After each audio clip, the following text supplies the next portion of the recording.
በስመ ስላሴ በስመ አብ ወወልድ ወመንፈስ ቅዱስ አሃዱ አምላክ አሜን። ሰላም እግዚአብሔር አምላክ ምስኩላትኩም ይኹን። ስድራ እግዚአብሔር አምላክ ከመይ ውዒልኩም?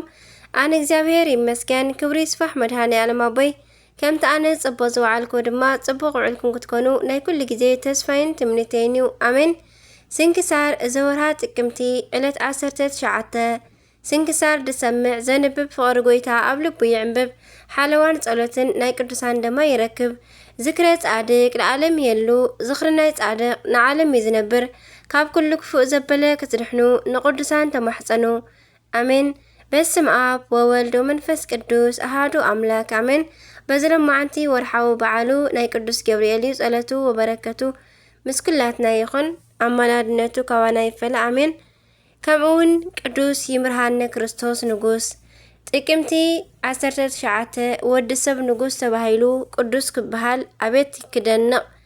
እዚ ዓቢ ኢትዮጵያዊ መራሒ ንጉስ ክኸውን ከሎ ከም ደናግል ድንግል፣ ከም ባሕታውያን ገዳማዊ፣ ከም ቀሳውስቲ ካህን፣ ከም ሐዋርያት ሰባኺ ኮይኑ ምርካቡ የደንቕ እዩ። ቅዱስ ይምርሃነ ክርስቶስ ናይ ዘርኢ ሓረጉ ካብ ሱር ዛግዌ ነገስታት ክኸውን ከሎ አብኡ ግርማ ስዩም ይበሃል። እዚ ድማ ኣብ መጀመርያ 1000 ዓመት ሚልዮን መወዳእታ ነጊሱ ዝነበረ እዩ። ዣን ስዩም ወይ ከዓ ናይ ላሊበላ አቦ ጠጠው ድም ወይ ከዓ ንጉስ ንግርማ ስዩምን ይሕዋት እዮም። እዚ ቅዱስ ክውለድ ከሎ አብኡ ብህይወት ኣይነበረን። አዲኡን ናይቲ ወቅቲ አቦታትን ይምርሃነ ክርስቶስ ይምርሃና በልዎ። ገና ካብ ህፃነቱ መንፈስ ቅዱስ ስለ ዝሓደሮ ረቡዕን ዓርብን ክሳብ ሰዓት 15 ወይ ከዓ 15 ናይ አዲኡ ጡብ ኣይጥዕምን ነበረ። አዶ ግን ብዘይ ምርዳኣ ትጭነቕ ነበረት። ናይቲ ወቅቲ ንጉስ ጠጠው ድም ድሕረይ ቀፂሉ ዝነግስ እንተዝፈልጦ እንዳበለ ክምነ ከሎ ኣብ ሕልሙ ህፃን ይምርሃነ ክርስቶስ እዩ ዝብል ብምርኣዩ ነቲ ህፃን ኣምፅኦ። ካብ ጽባቐ መልክዑ ዝተለዓለ ቅንኣት ስለ ዝሓደሮ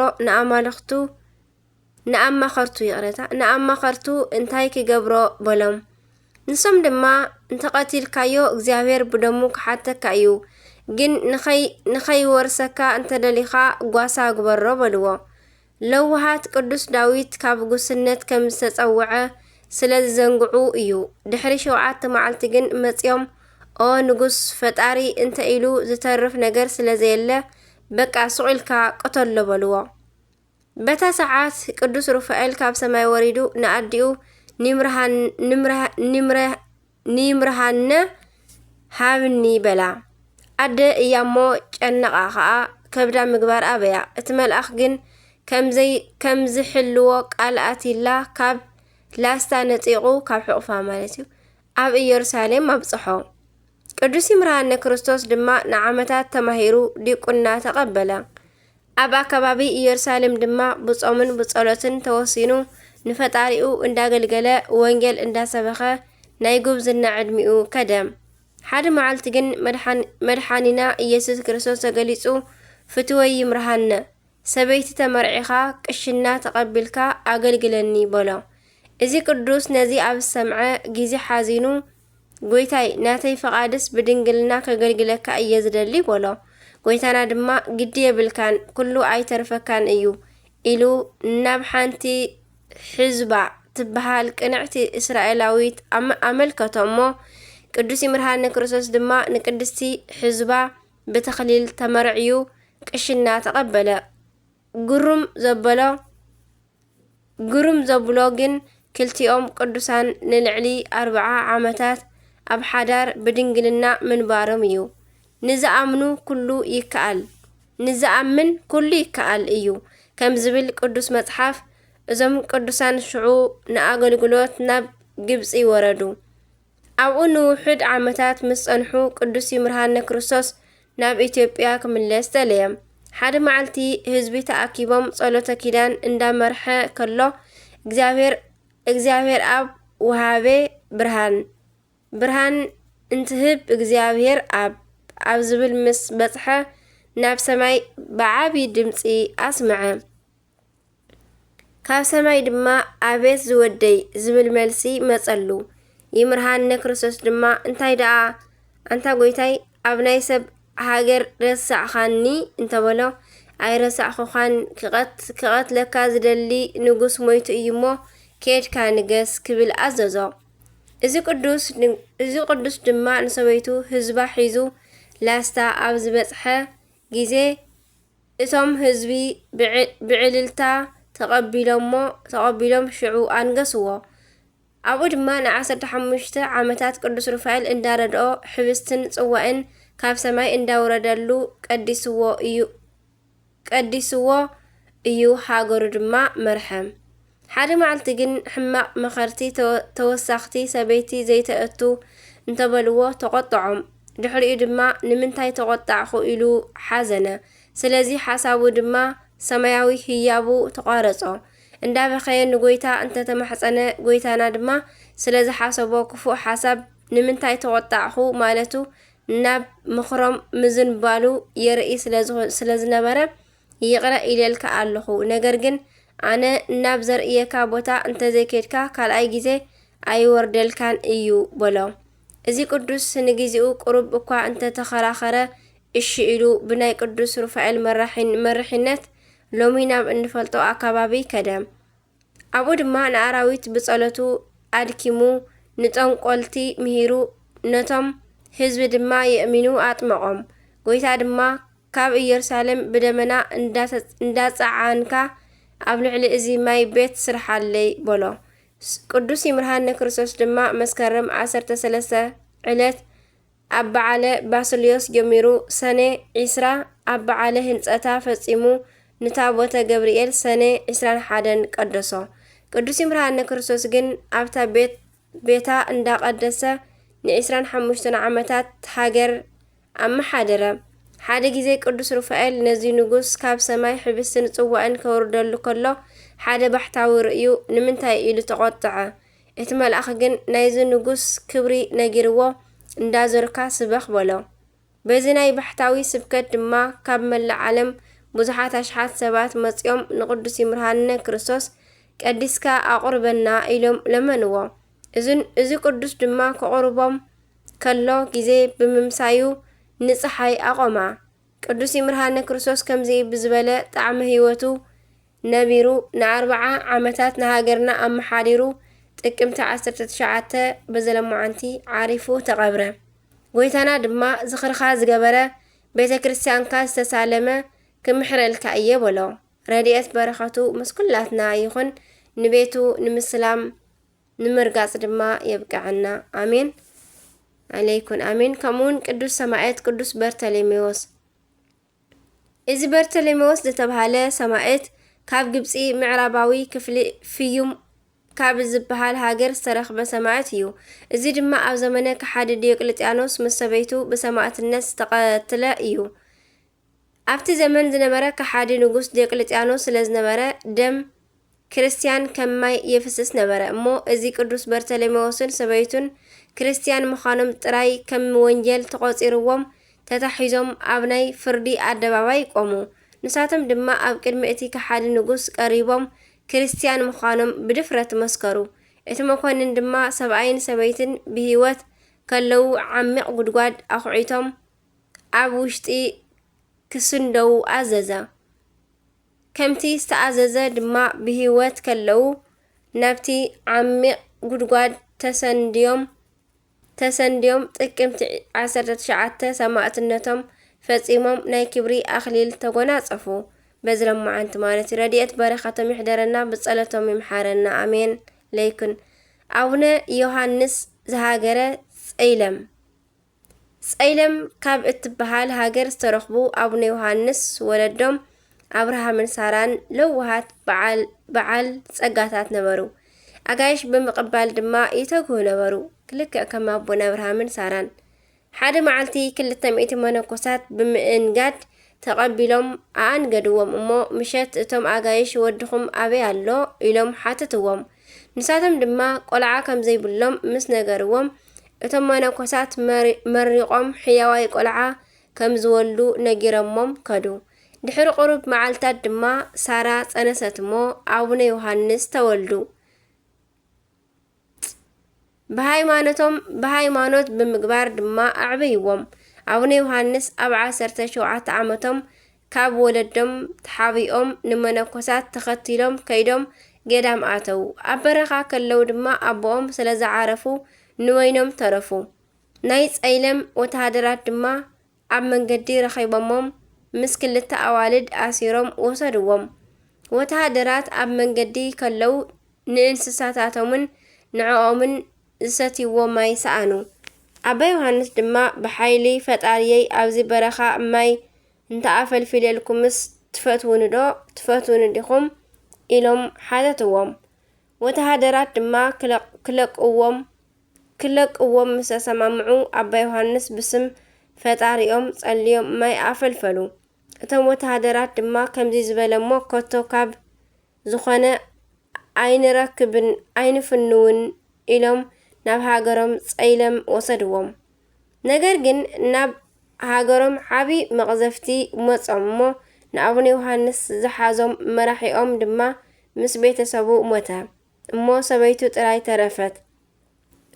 ንሳ ድማ ኣቡነ ዮሐንስ መሰሪ ሰብ መሰልዋ እሞ ኣብ መደቀሲኦም ከለው ብእሳት ኣቃጺላ ክትቀትሎም ሓሲባ እሳት ኣንደደትሎም። ነገር ግን ጎይታና ፈጺሙ ኣድሓኖም። ነዚ ዝረኣዩ ብጣዕሚ ብዙሓት ሰባት ኣሚኖም ተጠመቑ። ኣቦና ናብ ካልእ ሃገር ከይዶም ብእሳት ዘምልኹ ሰባት ረኸቡ። ብዘይፍላጦምን ከንቱ እምነቶምን ብምግላጽ መሃሮም። እቶም ክፉኣት ግን ብኽፍኣት ተንስእዎም እሞ ኣነ ኣቦና ሒዞም ናብቲ ውሽጢ ዘምልኹሉ እሳት ኣእተውዎ። ዝተኣዘዘ መልኣኽ መጺኡ ድማ ኣድሓኖም። ደጊሞም እውን ናብቲ እሳት ኣእተውዎም።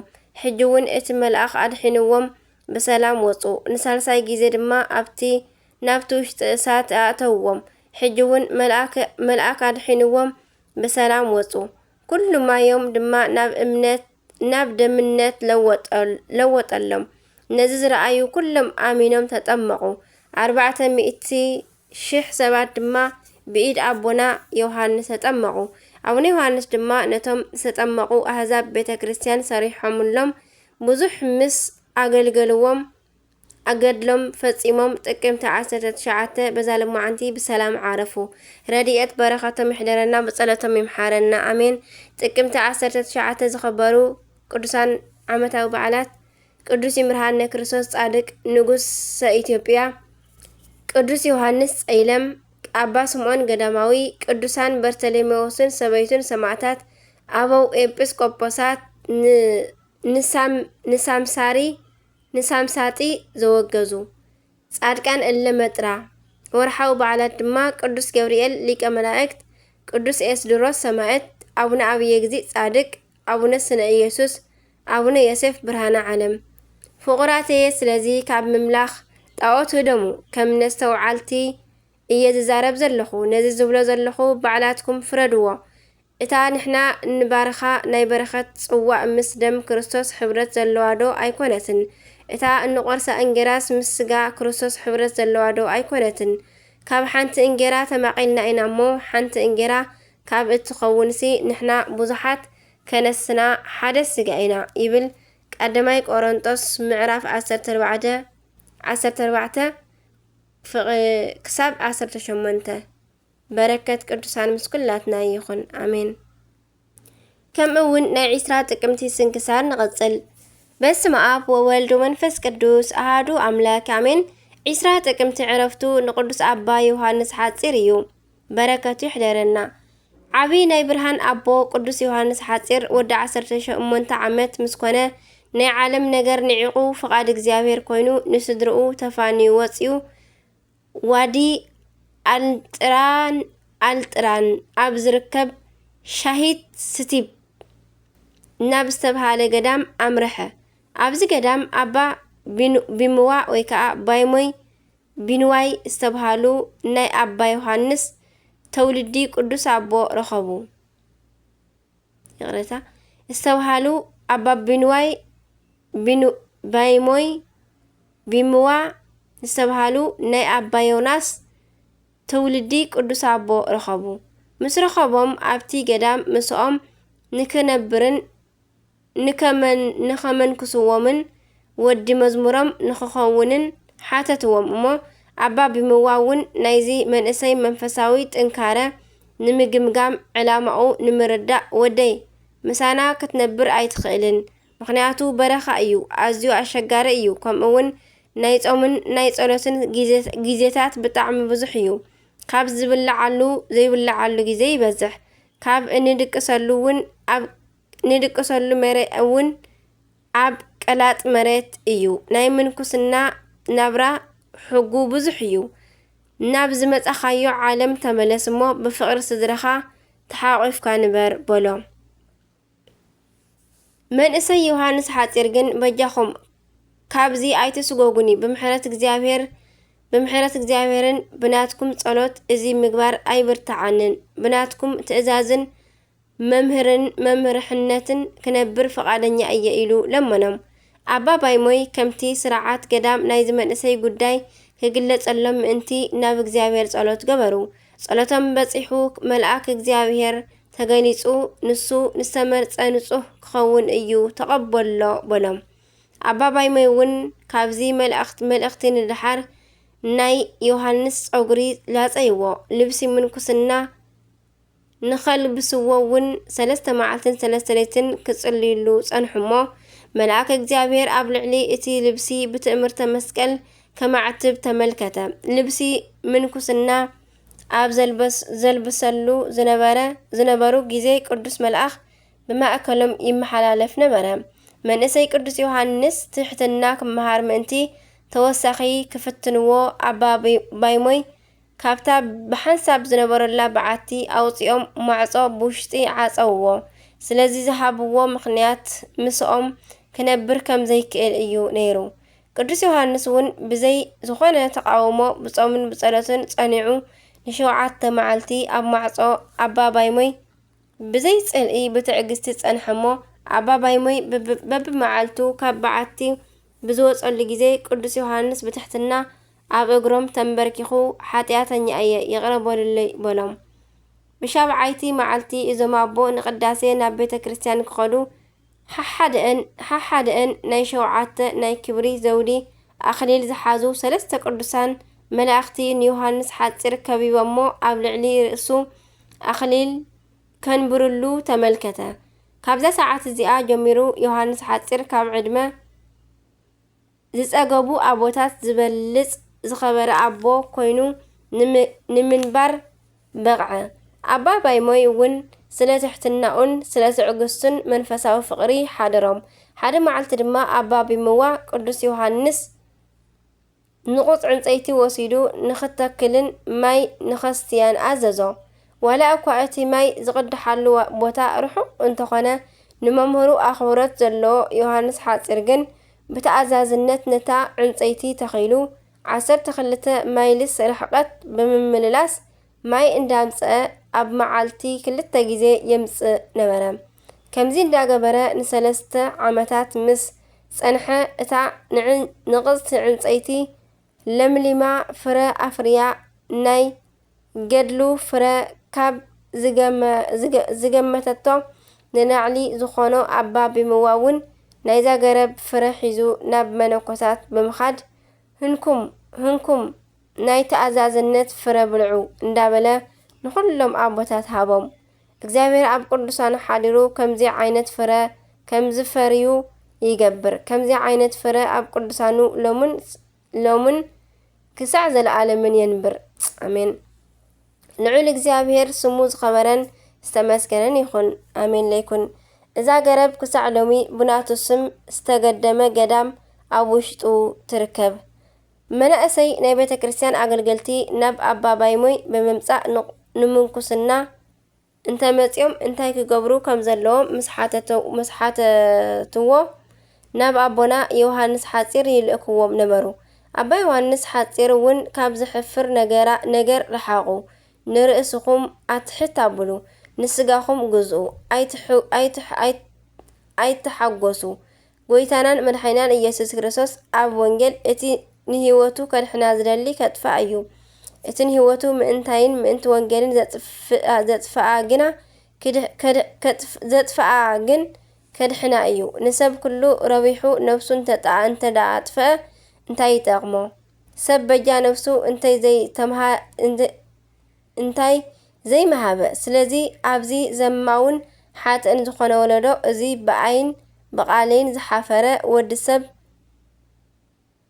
ብግርማ ኣቡኡ ምስ ቅዱሳን መላእኽቱ ምስ መፀ ብኡ ክሓፍር እዩ በሎም። ማር ኢሳቅ ምዕራፍ 8:35 ኣባ ባይሞይ ብዝወረዶም ሕማም ምክንያት ን12 ዓመታት ብምስቃዮም በዚ ግዜ ቅዱስ ዮሃንስ ሓፂር ብረድኤት የገልግሎም ነበረ።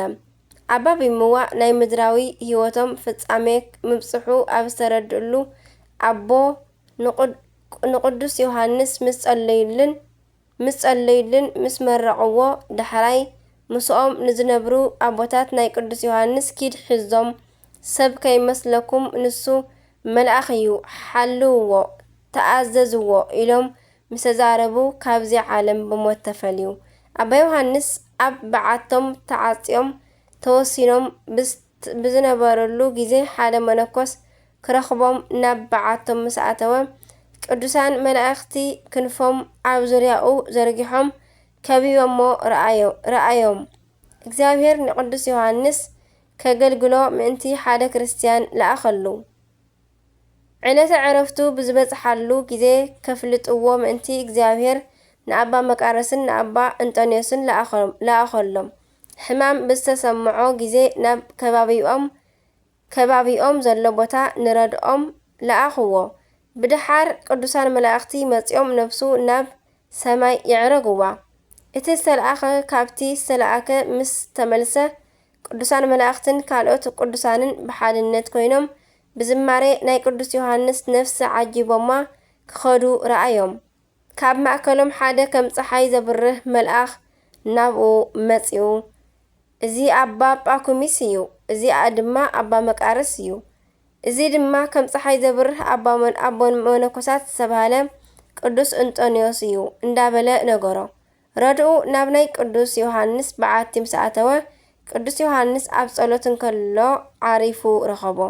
ዕረፍቶም ጥቅምቲ 20 እዩ በዝለማዓንቲ ማለት እዩ። ክቡር ስግኦም ድማ ቅድሚ ናይዚ ሕጂ ዘሎ ሸሓት ምዃኑ ምስ ናይ ቅዱሳን ኣትናቴዎስን ቢሶይን ዓጽሚ እዩ ነይሩ ዝተቐመጠ። ጸሎትን በረከቱን ምስ ኩላትና ይኹን ኣሜን። ኣባ ቢምዋ ብዛዕባ ኣባ ዮሃንስ ክዛረብ ከምዚ ይብል። ቅዱሳንሲ ከምቲ ብዙሕ ኣግራብ እዮም። ነፍሲ ወከፍ ገረብ ዝተፈልየ ፍረ የፍሪ፣ ዝሰትዮ ግና ካብ ሓደ ማይ እዩ። ጸጋ ናይ ሓደ ቅዱስ ሰብ ካብ ካልእ ቅዱስ ይፍለ እዩ። እቲ ኣብ ኩሎም ኮይኑ ዝዓዩ ግና ሓደ መንፈስ እዩ። ኣባ ዮሃንስ ንደቂ መዛሙርቱ ንዮሴፍ መን ሸጦ ክብል ሓተቶም። ሓደ ሓው ከዓ ኣሕዋቱ እዮም ክብል መለሰ። ኣረጋዊ ኣባ ዮሃንስ ከዓ ኣይፋሉን፣ ንዕኡስ ትሕትንኡ እያ ዝሸጠቶ ምክንያቱ ኣነ ሓዎም እየ እንዳበለ ክቃወም ይኽእል ነይሩ። ክንሱ ስቕ ብምባሉ ንገዛ ርእሱ ብትሕትና ሸጠ። ኣብ ግብፂ መራሒ ክኸውን ዝገበረቶ እውን እዛ ትሕትና እዚኣ እያ ነይራ በሎም። ኣባ ጢሞቴዎስ ሊቀ ጳጳስ ዘእስክንድርያ ንዮሃንስ ሓፂር ናይ ክህነት መዓርግ እንዳሃብዎ እንከለው ይግብኦ እዩ ዝብል ድምፂ ብተደጋጋሚ ይስማዕ ነይሩ። ቅዱስ ዮሃንስ ብዝተዋሃቦ ጸጋ ብዙሓት ሕሙማት ይሕዊ ነበረ። ሓደ ርኩስ መንፈስ ዝሓዞ ሰብ ናይ ቅዱስ ዮሃንስ ቅዱስ ስጋ ሒዞም ክሓልፉ እንከለው ካብ ዝነበሮ ርኩስ መንፈስ ሓወየ። በረከቶም ምስ ኩላትና ህዝበ ክርስቲያን ይኹን ኣሜን። ቅዱስ ዮሃንስ ሓፂር ሓጢአተኛታት ብንስሓ ናይ ዘለኣለም ህይወት ንምምላስ ክኽእል ምእንቲ ብጽኑዕ ይጽሊ ነበረ። በረከት ናይ ቅዱስ ዮሃንስ ሓፂር ምስ ኩላትና ይኹን ኣሜን።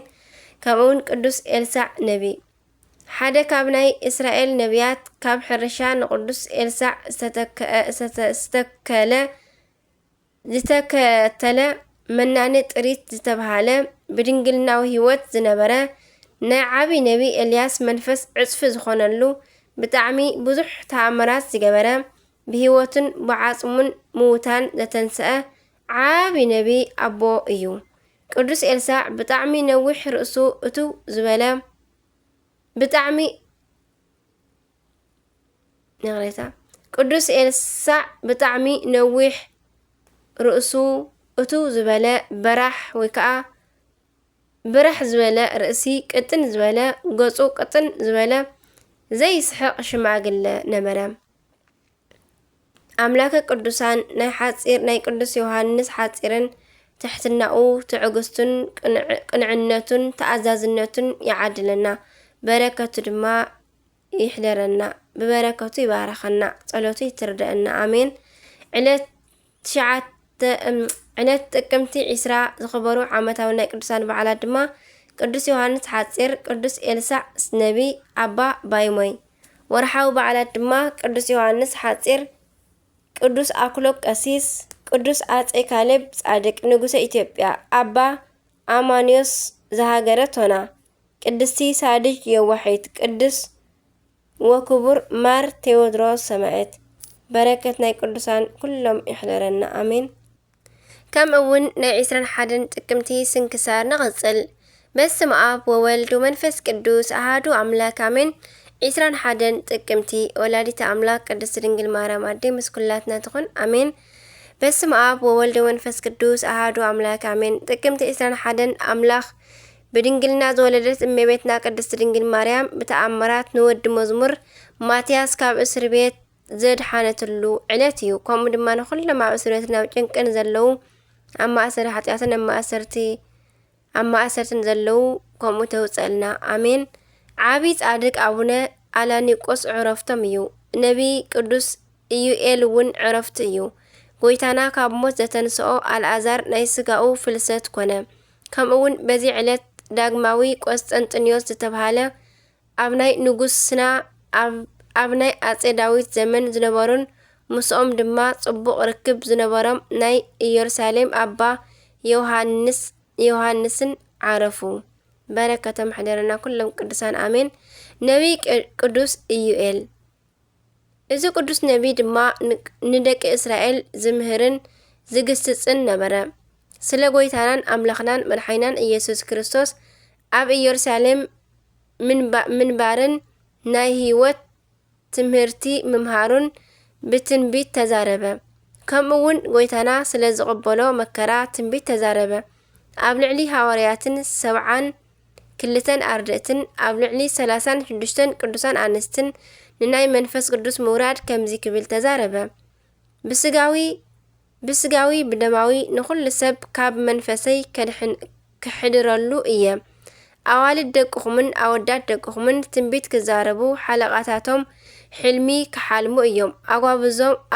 ኣጓብዝኩም ድማ ራእይ ክርእዩ እዮም። ኣብቲ ሽዑ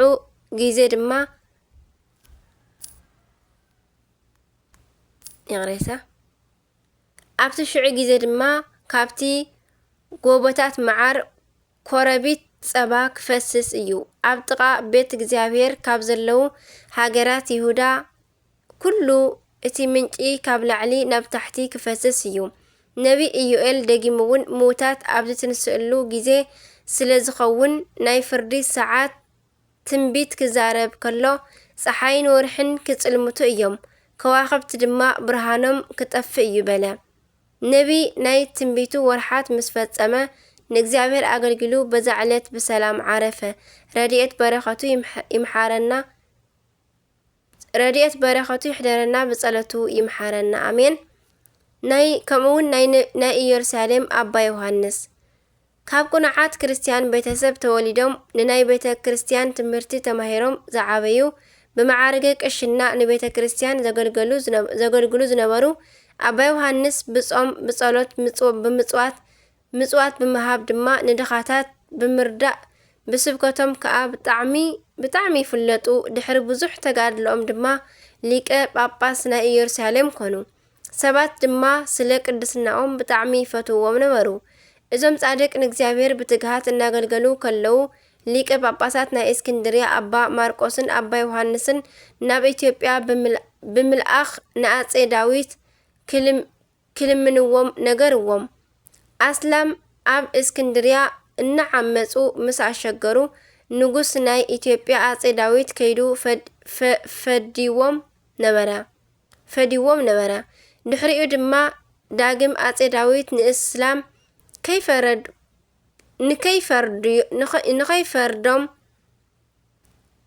ንኸይፈድዮም መልእኽቲ ክነግርዎ ንሊቀ ጳጳሳት አባ ማርቆስ ናይ ሃገሩ ምስር ንጉስ ሓተትዎ።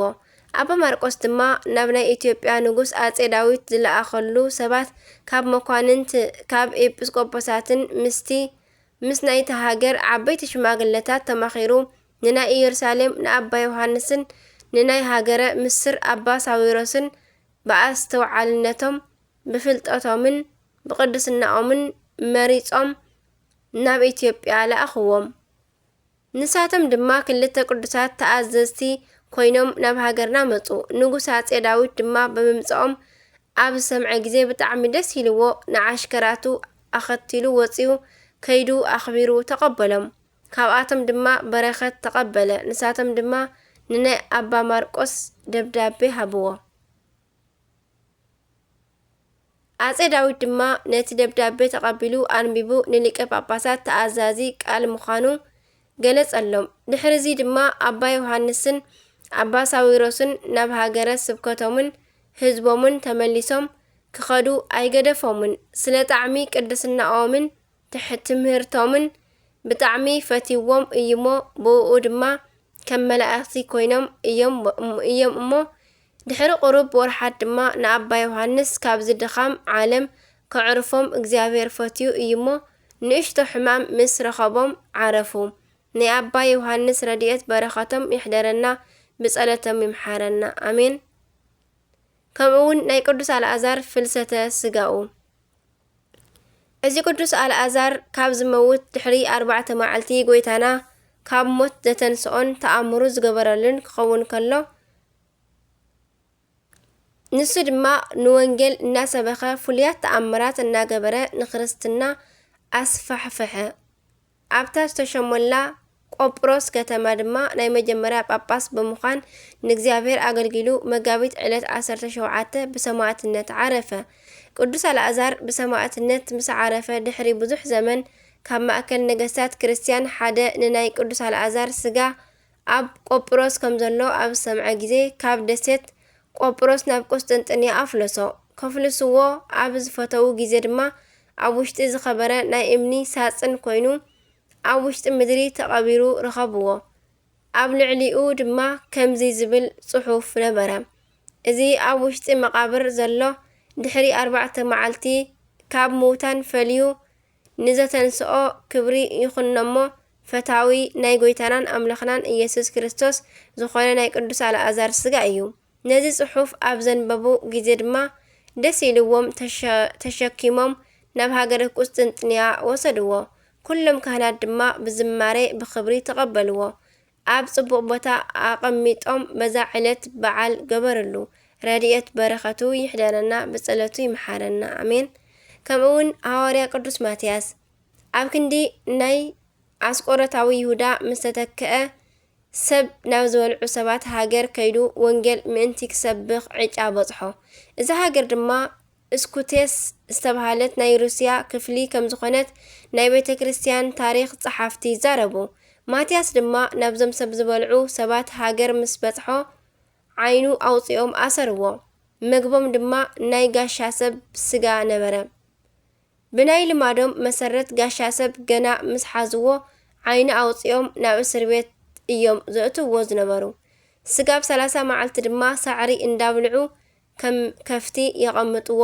ኣብ መበል 30 መዓልቲ ድማ ካብ እስር ቤት ኣውፂኦም ሓሪዶም ይበልዕዎ። ንሐዋርያው ቅዱስ ማትያስ ድማ ከም ስርዓቶም ዓይኑ ኣውፂኦም ኣሲሮሞ ከለዉ 30 መዓልቲ ከይተፈጸመ እዩ ጎይታና ንሐዋርያ እንድርያስ ተገሊጹ ከይዱ ንማትያስ ምእንቲ ከድሕኖ ዝነገሮ። ጎይታናን እንድርያስ ተገሊጹ ሰብ ዝበልዑ ሰባት ንማትያስ ሒዞም ኣሲሮሞ ኣለዉ። ድሕሪ 3 መዓልቲ ድማ ካብ እስር ቤቶም ከውፅእዎ ስለ ዝኾኑ ንስኻ ኪድ ናብቶም ሰብ ዝበልዑ ሰባት ኪድ ኣብ ዝበሎ ግዜ እንድርያስ ድማ ንጎይታና ጎይታይ ፈጣሪየይ 3 መዓልቲ ተተሪፍዎ ከመይ ገይረ ክበፅሕ ይኽእል ነገር ግን ፈጢኑ ዘውፅኦ ካብ መላእኽቲ ንሓደ ለኣኸሉ እምበር በሎ። ጎይታና ድማ ኣነ ነታ ሃገር ንባዕላ ምስ ህዝባ ናብዚ ንዒ እንተኢለያ ናብዚ ትመጽእ እያ። ሕጂ ግን ፈቓደይ ንስኻ ምስ ደቂ መዛሙርትኻ ክትከይድ እዩ። ጽባሕ ብንግሆ ተላዒልኩም ናብቲ ባሕሪ ኺዱ ዝተቐረበት መርከብ ድማ ክትረኽቡ ኢኹም በሎም። ጎይታናን እንድርያስ እዚ ምስ ነገሮ ብኽብሪ ዓረገ። ኣብ ዝወግሐ ግዜ ድማ እንድርያስ ምስ ደቂ መዛሙርቱ ተላዒሉ ናብቲ ወደብ በጽሐ እሞ ብጽቡቕ ዝተቐረበት መርከብ ድማ ረኸበ። ጎይታና ድማ ብሊቀ ሓመር ወይ ከዓ ካፒቴን ኣምሳል ተገለጸሉ። ነገር ግን እንድርያስ ዘይፈለጦ ስለ ዝነበረ ኦ ሊቀ ሓመር ሰላም ንዓኻ ይኹን በሎ። ጎይታና ድማ ናይ እግዚኣብሔር ሰላም ይሕደርካ በሎ። እንድርያስ ድማ በዚ መርከብ ናበይ ትኸይድ ኣለኻ ምስ በሎ ድማ ሰብ ናብ ዝበልዑ ሰባት ሃገር ይኸይድ ኣለኹ በሎ። እንድርያስ ድማ ኦ ሓወይ ምሳኻ ምእንቲ ክትማልኣኒ ኢልምነካ ኣለኹ በሎ። ብሊቀ ሓመር ኣምሳል ዝተገለጸሉ ጎይታና ድማ ናብታ መርከብ ምሳደየቦም ክጓዓዙ ከለዉ ንእንድርያስ ጎይታኻ እንታይ ሓይሊ ገበረ በሎ። እንድርያስ ድማ ጎይታና ዝገበሮ ተኣምራት ድማ ክነግሮ ጀመረ። ምክንያቱ ምስ ጎይታ ከም ዝዛረብ ዘሎ ኣይፈለጠን ነበረ። ድሕሪኡ እቲ ሊቀ ሓመር ከም ዝድቅስ ሰብ ኮነ። ኣብቲ ግዜ ድማ እንድርያስን ደቂ መዛሙርቱን ደቀሱ። ሽዑ ጎይታና ንእንድርያስን ንደቂ መዛሙርቱን ምእንቲ ክሽከምዎም ንመላእኽቲ ኣዘዞም። ወሲዶም ድማ ካብቲ ባሕሪ ወፃኢ ኣቐመጥዎም። ካብ ድቃሶም ኣብ ዝነቕሑ ግዜ ድማ መርከብ ኣይረኸቡን። እንድርያስ ድማ ናይታ መርከብ ሊቀ ሓመር ዝነበረ ጎይታና ምዃኑ ፈለጠ እሞ ንደቁ ድማ ነገሮም። እንድርያስ ድማ ሽዑ ክጽሊ ኣብ ዝጀመረ ግዜ ሕጂ እውን ጎይታና ተገሊጹ ፍትወይ እንድርያስ ኣይትፍራሕ ኣነ እዚ ገይረልካ ኣለኹ እሞ ወላ ሓንቲ ዝሰኣነኒ ነገር ከምዘየለ ትፈልጥ ኢኻ። ሕጂ ድማ ናብቲ እስር ቤት ኬድካ ንማትያስን ምስኡ ንዘለዉ ሰባትን ንኹሎም ኣውፅኣዮም በሎ።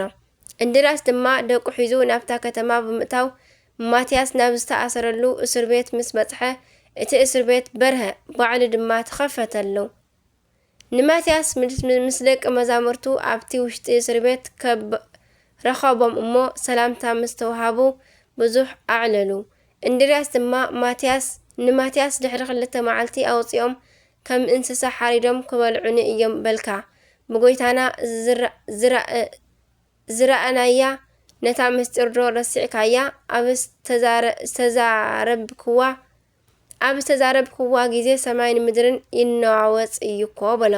ማትያስ ድማ ጎይታና ከም ኣባጊዕ ናብ ማእከል ተኻሉ ክልእኸኩም እየ ኢሉ እዩ እሞ ናብዚ እስር ቤት ኣብ ዘእተውኒ ግዜ ጎይታና ተገሊጹ ንስኻ መጺኻ ከም ተድሕነኒ ገሊጽለ እዩ። ሕጂ ድማ እትገብሮ ኣስተውዕል በሎ። እንድርያስ ድማ ናብቶም እስራት ኣብ ዝተመልከተ ግዜ ከም እንስሳ ሳዕሪ ክበልዑ ከለዉ ኣብ ዝረኣየ ብጣዕሚ ብምሕዛን ኣልቀሰ። ንሰይጣን ድማ ምስ ሰራዊቱ ኣሰሮም። ድሕሪኡ ክልተ ሃዋርያት ተሲኦም ምስ ጸለዩ የእዳዎም ኣብ ልዕሊ እቶም እስራት ኣብ ዝጸዓኑ ግዜ ናብ የእምሮኦም ተመልሱ። ካብቲ ከተማ ወፂኦም ኣብኡ ብሓድነት ምእንቲ ክቕመጡ ኣዘዞም እሞ ወፂኦም ኣብቲ ናይታ ከተማ ጎደና ተቐሚጦም እቲ ዝኸውን ምክትታል ጀመሩ። ሰብ ዝበልዑ ናይታ ሃገር ሰባት ከም ልማዶም ንዝበልዕዎ ተረኛ ሰብ ካብቲ እስር ቤት ከምጽኡ ኣብ ዝመጹ ግዜ ናይቲ እስር ቤት ኣንፈት ቤት ተኸፊቱ እቶም እስራት ድማ ኣምሊጦም ከም ዝወፁ ተመልከቱ። በዚ ድማ ሰይጣን ሰብ መሲሉ ተገሊጹ ነዚ ዝገበሩ ሃዋርያት እዮም ብምባል ነገሮም። ንሶም ድማ ንኽልቲኦም ሃዋርያት ሒዞም ብምእሳር ኣብቲ ከተማ እንዳጎተቱ ኣዘርዎም። ኣብ እስር ቤት እንዳሓደሩ ድማ ስጋብ 3 መዓልቲ ከምዚ ገበርዎም። ደሞም ድማ ኣብ ልዕሊ ምድሪ ከም ማይ ፈሰሰ። እንድርያስን ማትያስን ድማ ጸሎት ምስ ገበሩ ሓንቲ ናይ እምኒ በረድ ዓንዲ ካብ ስሩ ናይ ጥፍኣት ማይ ፈሊቑ ነታ ከተማ ምእንቲ ክልቅልቓ ወይ ከዓ ከደፍና ኣዘዙ። ከም ዝኣዘዝዎ ድማ ካብ ትሕቲ እምነ በረድ ዓንዲ ብዙሕ ማይ ፈሊቑ ነቶም ኣብታ ከተማ ዘለዉ ሰባት ምእንቲ ከስጥሞም ገንፈለ። ደቂ እታ ዓዲ ሰባት ድማ ሃዲሞም ካብታ ከተማ ንምውፃእ እንተፈተኑ እቲ ማይ ስጋብ ክሳዶም ኣስጢሙ ሓዞም። ብዙሓት ድማ ሞቱ። ድሕሪኡ ወይልና እዚ ኩሉ ዝበፅሓና በዞም ዝተመረፁ ሰባት ምኽንያት እዩ፣ ንሕና ድማ ብኣምላኾም ክንኣምን ኢና በሉ። እንድርያስ ድማ ነቲ ማይ ምእንቲ ክጎድል ኣዘዞ። ከም ዝኣዘዞ ድማ ጎዲሉ ጠፍአ። ደቂ እቲ ሃገር ሰባት ናብቶም ሃዋርያት እንተመፁ እቶም ሃዋርያት ቆይሞም ክጽልዩ ረኸብዎም እሞ ይቕረ በሉልና ኢሎም ለመንዎም። ሃዋርያት ድማ ብህያው እግዚኣብሔር እመኑ እምበር ኣይትፍርሑ በሎም። እንድርያስን ማትያስን ድማ ደጊሞም ናብ ጎይታና ጸልዮም ኣብ ውሽጢ ማይ ሰጢሞም ንዝሞቱ ብዙሓት ሰባት ከም ዝትንስኡ ገበሩ። ሰብ ዝበልዑ ደቂ እቲ ዓዲ ድማ ኣእምሮኦም ተመሊሱሎም ናብ ናይ ቀደሞም ኣርኣያ ሰብ ተመልሱ። ምክንያቱ ኣቐዲሙ ሰይጣን ሓዲርዎም ስለ ዝነበረ እምበር ሕጂ ግን ናይ ዝቐደመ ናይ ኣራዊት ጠባዮም ርሒቑሎም ሰብ ዝበልዖ ምግቢ ዝምገቡ ሰብ ለውሃት ሰባት ኮኑ። ድሕሪኡ ክልቲኦም ቅዱሳን ሃዋርያት ንኹሎም ብኣብ በወልድ ብመንፈስ ቅዱስ ስም ኣጥመቕዎም። ስጋኦን ደሙን ድማ ኣቐበልዎም። ቤተ ክርስቲያን ሰሪሖምሎም ድማ ሕግን ስርዓትን ኩሉ ኣስተምሂሮም ካብ ትእዛዞም ምእንቲ ከይናወፁ መኺሮም ዝቐንዐት ሃይማኖት ኣጽንዑሎም። ሃዋርያት ድማ ሃይማኖት እንዳመሃርዎም 30 መዓልቲ ምስኦም ምስ ተቐመጡ ኣገልጋሊ ኤጲስቆጶሳት ካህናትን ዲያቆናትን ሸሙሎም። ዝኸበሩ ቅዱሳን ሃዋርያት ብዙሕ ተኣምራት ገበሩ፣ ንኹሎም ሕሙማት ፈወሱ። ድሕሪኡ እንድርያስ ምስ ደቂ መዛሙርቱ ናብ ሃገረ ግሪክ ተመልሰ። ናይ ዝኸበሩ ሃዋርያት ረድኤት በረኸቶም ይሕደረና፣ ብጸሎቶም እውን ይምሓረና ኣሜን። ጥቅምቲ 21 ዝኽበሩ ዓመታዊ ናይ ቅዱሳን በዓላት ድማ እግዝእትነ ቅድስት ድንግል ማርያም ወላዲተ ኣምላክ፣ ቅዱስ ኣልዓዛር ሃዋርያ፣ ኣባ ዮሃንስ ዘኢየሩሳሌም፣ ቅዱስ ኢዩኤል ነቢይ፣ ቅዱስ ማትያስ ረድእ። ወርሓዊ በዓላት ድማ ኣበው ጎርጎርዮሳት፣ ኣባ ምእመነ ድንግል፣ ኣባ ዓምደ ስላሴ፣ ኣባ ኣሮን ሶርያዊ፣ ኣባ መርትያኖስ፣ ኣቡነ በጸሎተ ሚካኤል። ጎይታ ኢየሱስ ድማ እንተ ተኣምንስ ክብሪ ኣምላኽ ክትርእዩ ይኽዶ ኣይበልኩኹን በላ። እዚ ምስ በለ ሓው ኢሉ ብዓብይ ድምፂ ኣልዓዛር ኣልዓዛር ኣልዓዛር ነዓ ናብ ግዳም ውፃእ በለ። እቲ ምዉት ብግንዙ ኣእዳውን ኣእጋሩን ብእስሩ ገጹ እውን ብዓለባ ተጎንጒኑ ከሎ ወፀ። ጎይታ ኢየሱስ ድማ ፍትሕዎ እሞ ይኺድ ሕደግዎ በሎም። ዮሃንስ ምዕራፍ 11 ካብ ፍቕዲ 40 ክሳብ 44 ንረኽቦ። በረከት ረድኤት ናይ ኩሎም ቅዱሳና ምስ ኩላትና ይኹን። ዝወደቐ ዝነጠበ ካብ ኣናብባ ካብ ፊደል ኩሉ ድማ ብኣፈ ቅዱሳን ትጉሃን መላእክቲ ተኣርመለይ ኣሜን። ካብ ፍቕሪ ቅዱሳን ኣይፍለየና። ስንክሳር ድሰምዕ ዘንብብ ፍቕሪ ጎይታ ኣብ ልቡ ይዕንብብ። ሓለዋን ጸሎትን ተረዳእነትን ናይ ቅዱሳን ድማ ይረክብ ኣሜን ኣሜን ወኣሜን። ኩሎም መላእክቲ ሰማይ አቡነ ዘበሰማያት ይትቀደስ ስምከ ትምጻእ መንግስትከ ወይኩን ፈቃድከ በከመ በሰማይ ከማሁ በምድር ሲሳየነ ዘለለ ዕለትነ ሀበኒ ህድግ ለነ አበሳነ ወጀጋየነ ከመ ንሕነኒ ንህድግ ለዘአበስ ለነ ኢታብአነ እግዚኦ ይስምንሶት አላትነነ ወባልሃነን ኩሉ እኩይስ መዚአኪ እቲ መንግስት ኃይሉ ስብሐት ለዓለመ ዓለም አሜን።